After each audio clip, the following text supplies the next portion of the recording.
One is we worked very hard to create land where a new generation of businesses could locate. And when I say create land, this was land already there, but it had been industrial uses, and that had been now shut down for 10 or 20 years, and so we needed to get that land back into productive use. The second was to work very hard to build an infrastructure that would encourage a smart young man or woman coming out of the university to want to stay in Pittsburgh and start the company there, because our lesson was you would start a company and you would then leave and go to California or Boston, where there was a lot more venture capital. So for cities like a Pittsburgh or even a San Diego 20 years ago, or a lot of other places, that infrastructure of how a smart young woman makes the decision to stay there because she has an idea, and how it gets nurtured, how it gets financed, how all that happens, doesn't happen by accident. It happens in large part because the community has made a decision to be very entrepreneurial. People that are starting companies are also, by their very definition, creative people. And you really want to reinforce that in your community. And culture and the arts are the most visible way, both the performing and visual arts are the most visible way that communities sort of, with neon lights, start to say, look at us, we are a community of creativity. And so cities that have great art scenes or great culture are cities, by and large, if you think about it, are also cities that are thought of as very creative cities.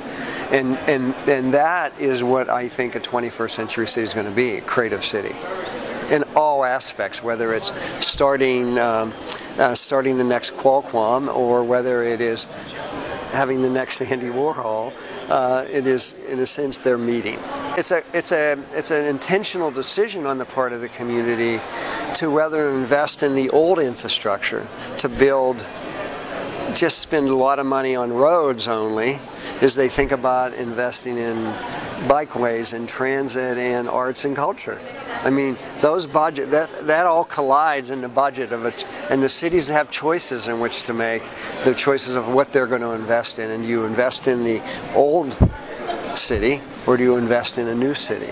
That's always controversial, because there's lots of people that have a stake in the old city that want more roads, right? And so if I'm a mayor and I say, instead of building that road and spending $50 million on it, we're going to build we're going to invest in a district in our city that will be a cultural and arts district, people would think I'm nuts. But 10 or 20 years later, people will say, wow, why did we ever do that? What a great idea that was. You see it, San Diego is a great example. People, in an intentional way, made a decision to invest in the University of California, San Diego, to take it from sort of an it'll-do kind of school to a world-class research school, set aside land that could have been used for housing, which was in great demand at the time, or other things, instead set aside that land for research, and lots of people said nobody's ever going to locate there.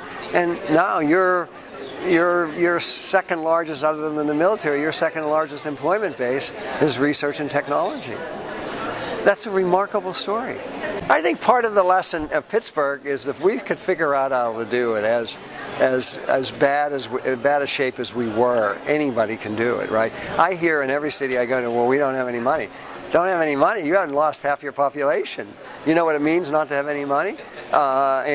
And it's those decisions, it's fundamentally those decisions, those hard decisions, to make, that will determine whether your city will be successful. And if I say that to you and say, okay, you can do this, which is keep doing the same thing you've been doing, or you can do this, which is a risk involved, but if you're successful, it's like hitting the lottery for your city, what do you want to do?